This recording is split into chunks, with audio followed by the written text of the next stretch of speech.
Hello students, welcome back to my YouTube channel class 10th champion. Heading डालो विस्थापन अभिक्रिया।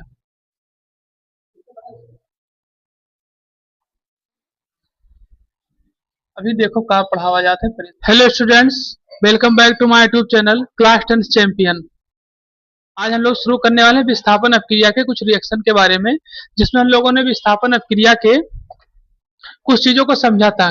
जैसे कि विस्थापन अभिक्रिया का डेफिनेशन क्या होता है, ठीक है, विस्थापन की क्रिया की क्रियाशीलता को कैसे व्यक्त किया जाएगा, ठीक, और दो तीन रिएक्शनों को भी समझे थे। आज हम लोग कुछ और रिएक्शन को क्या करेंगे, आगे समझेंगे। तो सबसे पहले कुछ रिएक्शन आपको दे रहे हैं यहाँ पर, और उसको बनाना शुरू करिए। ना बने तो उसको हम क्या करते हैं, फिर से प्रयास करेंगे। तो यहाँ सबसे पहले जो आपको दिया गया है रिएक्शन बनाने के लिए दिया गया है Mg+2HCl, ठीक है, ये रिएक्शन आपको दिया गया है Mg+2HCl, ठीक है। चलिए इसको बनाइए।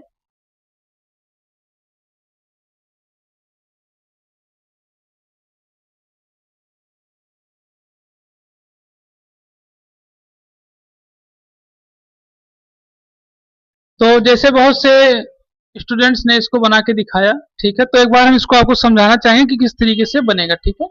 यहाँ पे दिया गया है Mg और यहाँ पे दिया गया है 2HCl, ठीक है, यानी हमें यहाँ पे पता है कि हाइड्रोजन की संख्या कितनी है, 2 है, Cl की संख्या भी 2 है।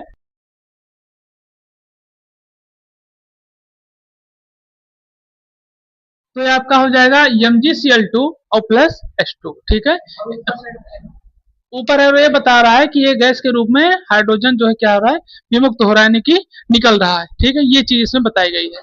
अब एक दो रिएक्शन इस पे और बनाएंगे, देखिए, लिखिए Ca+2H2O। चलिए बनाइए इसको।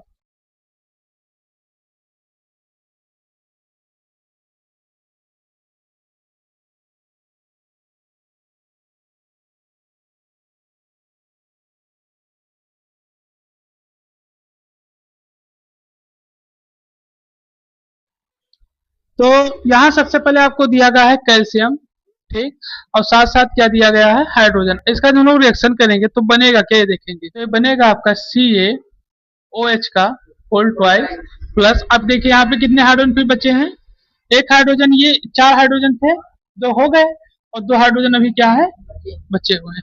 और ऑक्सीजन कितना था, 2, 2, ये 2 है ऑक्सीजन, ठीक।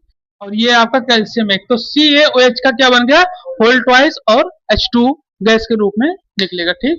तो ये आपका रिएक्शन बनके तैयार होगा, ठीक है। तो इसको नोट कर लीजिए, फिर हम लोग आगे बढ़े।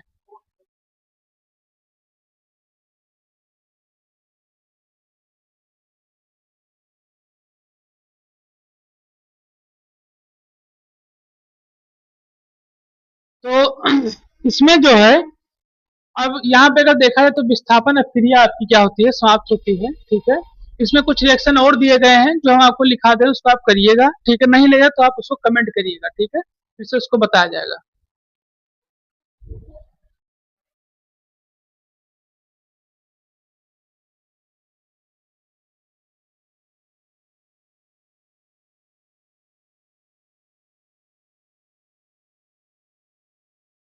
ये द्विविस्थापन अभिक्रिया के बारे में, ठीक है, अभी हम लोग समझे थे विस्थापन अभिक्रिया के बारे में, ठीक।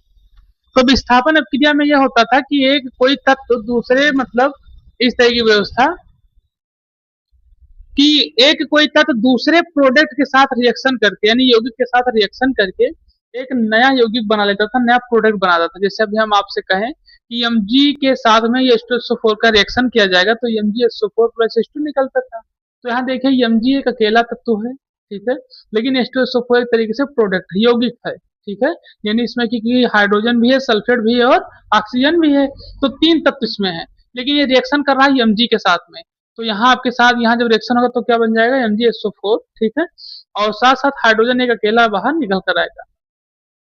लेकिन जब द्विक विस्थापन की अभिक्रिया होती है, द्विक यानी कि जो दिया ही गया है द्विक विस्थापन अभिक्रिया, नाम से पता चल रहा है कि वे रासायनिक अभिक्रियाएं जिनमें यौगिकों के 2 आयनों का, अब 2 आयन हो गए क्योंकि यहाँ पे एक ही आयन की व्यवस्था की गई थी, ठीक है, यौगिकों के 2 आयनों का पारस्पर विनियमन हो जाता हो, ठीक है, तथा नए यौगिक का निर्माण होता हो, ठीक। जैसे देखिए, पहले हम विस्थापन अभिक्रिया को रिलेटेड करके तब द्विविस्थापन समझेंगे। देखिए, जैसे हमने कहा कि Mg है, ठीक, और ये क्या है, H2SO4 है, ये आपकी विस्थापन क्रिया है, ठीक। तो यहाँ देखिए तो Mg के ऊपर एक आयन है, हाइड्रोजन के ऊपर, सल्फर और ऑक्सीजन के ऊपर आयन एक ही है लेकिन निगेटिव आयन है, ये ध्यान देने वाली बात है। इस पे प्लस चार्ज है, इस पे प्लस चार्ज, और इस पे जो दो आयन है यौगिक पर, कि यौगिक जब बनेगा तो बिना दो आयनों से बनेगा ही नहीं। दो आयन कौन कौन से, एक उसका प्लस और एक माइनस, दो आयन इसी तरीके से बनेगा, नहीं तो यौगिक बनेगा ही नहीं, ठीक। तो जब एक आयन इसका लिया गया और एक आयन इसका लिया गया, पॉजिटिव नेगेटिव कैसे, देखिए, जैसे हम ये कहें, इसी को देखिए, तो ये आपका था Mg प्लस और ये SO4 क्या है, माइनस। तो अब हमें पता है इसके क्रियाशीलता के अनुसार Mg के पास ज्यादा चार्ज, ठीक, तो ये क्या बन के तैयार हो जाएगा, MgSO4 तैयार हो जाएगा, और यहाँ पर आपका H2 बाहर निकल आएगा, ठीक। तो अब आप देख रहे होंगे कि यहाँ पे दो आयन दिए गए हैं, लेकिन यहाँ हाइड्रोजन के पास कितने आयन है, एक ही आयन है प्लस में, दो होता तो यौगिक बन जाता ना। जैसे ऐसे समझिए फिर से छोटे से, जैसे सोडियम है, तो सोडियम के पास प्लस चार्ज है, तो एक आयन है, ठीक है, लेकिन जब अगर हम इसको कहीं यौगिक बनाना है तो इसको हमें Cl से जोड़ना ही पड़ेगा, तभी ये यौगिक बनेगा, और Cl के पास निगेटिव होगा, और ये आपका क्या बन के तैयार हो जाएगा, NaCl, और ये आपका होता है द्विक आयन के रूप में। इसी जो यहाँ दो आयन दिए गए हैं, इसी को कहा जाता है द्विविस्थापन अक्रिया के रूप में, ठीक।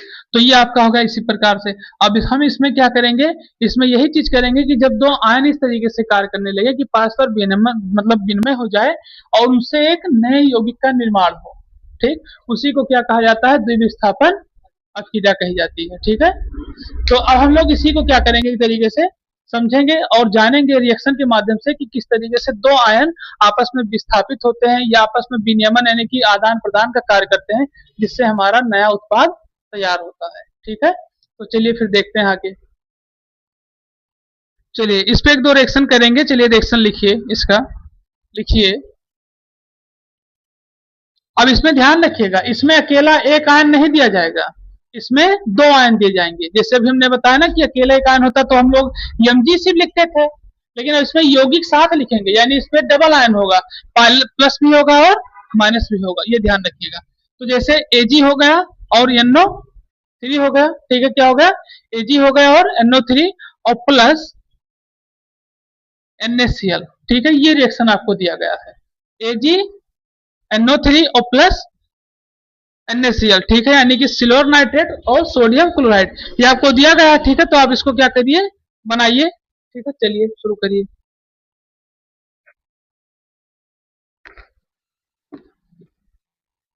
बनेगा रिएक्शन, AgNO3 दिया गया, NaCl जिसका रिएक्शन बनाएंगे तो ये बनेगा, ठीक, ये बनेगा आपका AgCl प्लस NaO3, ठीक है, ये बन के रिएक्शन आपका क्या होगा, तैयार होगा। अब यहाँ हम समझेंगे इसको कि मतलब ये द्विविस्थापन अक्रिया बनाई क्यों गई। देखिए यहाँ आप देखिए ध्यान से, तो जो Ag है इस पे होता है आपका पॉजिटिव चार्ज, ठीक, नाइट्रोजन जो दिया गया है इस पे भी पॉजिटिव चार्ज होता है, लेकिन ऑक्सीजन जो दिया है उस पे क्या होता है, निगेटिव। तो आप समझने का प्रयास करिए, और साथ साथ NaCl भी दिया गया, तो Na पर कौन सा चार्ज होता है, और Cl पर निगेटिव। तो यहाँ सबसे पहले जो दिया गया है दो आयनों के बारे में, तो यहाँ देखिए दो आयन हो गए, एक पॉजिटिव एक निगेटिव।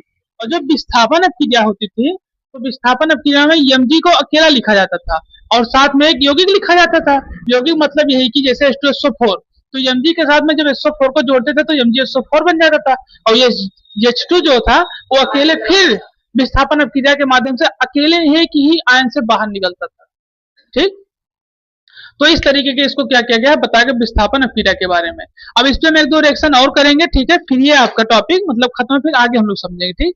तो एक दो रिएक्शन इस पे और करिए, चलिए, ठीक। तो चलिए एक रिएक्शन और लिखिए, बनाइए उसको, लिखिए BaCl2 Bb, BaCl2 plus Na2SO4, ये रिएक्शन आपको दिया गया है, ठीक है, चलिए इसको बनाइए आप।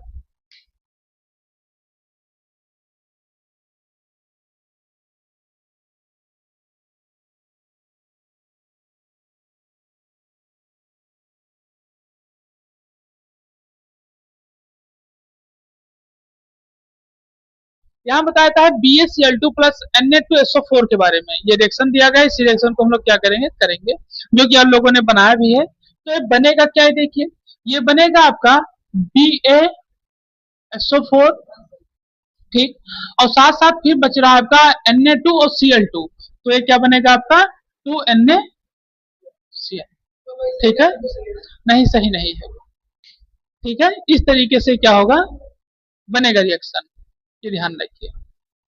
तो इसको आप नोट कर लीजिए, और इसके बाद एक दो रिएक्शन हम आपको दे रहे हैं घर के लिए, उसको बनाइएगा, फिर हम अगला टॉपिक शुरू करें। ये रिएक्शन आपको दिया गया, इसको आप घर पे बनाइएगा। PbNO3 का होल ट्वाइस प्लस 2Ki, ठीक है, नोट कर लीजिए इसको। और कहीं आपको कोई समस्या होगी इतने पढ़ाने तक में, ठीक है, तो आप उसको कमेंट करिएगा, उसको फिर से बताया जाएगा आपको, ठीक है। तो इसको आप नोट कर लीजिए।